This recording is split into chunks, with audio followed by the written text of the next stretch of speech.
In a village carved into the side of a great mountain, there lived a young man named Luca. And to everyone who knew him, Luca was the steady one. His hands were skilled, his work precise.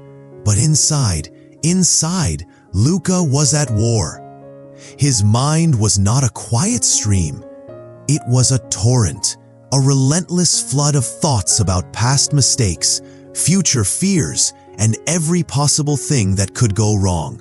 He built dams of distraction, walls of work, trying to hold back the chaos. But the pressure only grew, until one evening, by the river that roared through his village, he met a man known as Aaron, a hermit, once a great teacher, who was said to understand the language of silence. With a voice trembling from more than just the river's chill, Luca confessed his turmoil. He described the unending noise, the fatigue of the constant battle within. The old man listened, his own silence a living thing. And then he spoke, not with a solution, but with a correction. "You are mistaken," Aaron said. "You are not the river. You are the one who stands on the bank, watching it." It made no sense to Luca. How could he not be the chaos he felt? Aaron simply motioned for him to follow. They climbed to a place where the water's roar was a physical force. There, Aaron pointed down into the maelstrom. And there, barely visible, was a single, smooth, dark stone, wedged in the riverbed. The water crashed over it, pounded it, tried to claim it. But the stone did not move. "Your mind is not the water," Aaron told him. "You are the stone. Your nature is not to flow, but to be. Your task is not to calm the river, but to remember your own unmovable core." Then Aaron gave Luca his trial, a task that sounded simple, yet felt impossible. "For 3 days and nights, you will guard this stone. Your only duty is to ensure it remains undisturbed by the river. You may not touch the stone. You may not alter the water. Your will must be its guardian without moving a single muscle." At first, the focus itself was a relief. His world shrank to the stone and the water flowing around it.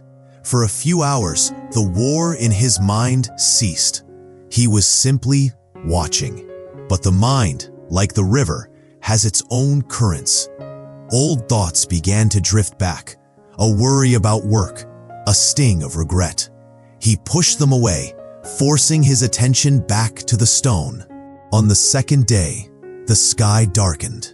A storm had brewed upstream. The river rose, turning the color of thunder, carrying broken branches and the debris of distant lands. Luca's body tightened, his knuckles whitening. And then he saw it, a massive, waterlogged tree limb, sweeping downstream in the violent current, heading directly for his stone. Every instinct in Luca screamed to act, to do something. The lesson vanished. All that remained was the primal need to fix, to save, to control. He lunged forward, plunging his arm into the icy, brutal current. The shock of the cold stole his breath.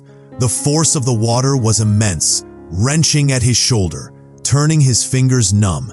He gritted his teeth, a raw cry of effort escaping his lips, and with a final, desperate heave born of pure panic, he shoved the limb aside. It missed the stone, but in his violent, unbalanced motion, his own boot slipped and dislodged a smaller rock. It tumbled into the riverbed right beside the dark stone, kicking up a great billowing cloud of silt. The clear water vanished. In an instant, the stone was gone, hidden in a swirling, murky brown fog. Luca stood frozen, his arm dripping, his breath coming in ragged, painful gasps. He sank to his knees, the last of his resistance draining into the earth. For a long, silent time, he just knelt there, the river's roar filling his skull.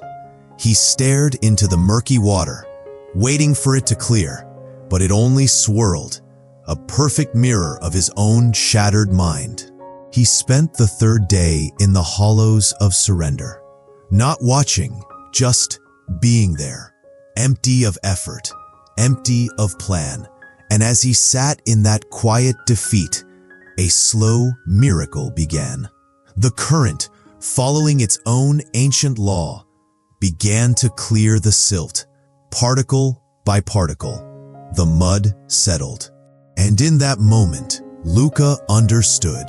A wave of clarity washed over him, quiet and absolute.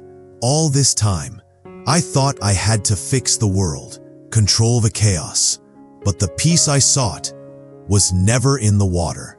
It was always here, in the stillness beneath. Luca's mind still had its currents. Thoughts still came, but he no longer fought them. He no longer believed he was them. He had felt his own bedrock. The peace he had sought wasn't the absence of the river. It was the discovery of the stone that had been there all along. You are not the chaos you fight. You are the stillness that survives it. If this story helped you find a moment of stillness, if that metaphor of the stone and the river changed something in you today, then like this video. It tells the algorithm this message matters. Share it with one person whose mind feels like a flood. And subscribe for more journeys back to your own unshakable core. Thank you for watching. Until next time, remember, the river will flow, but you are the stone.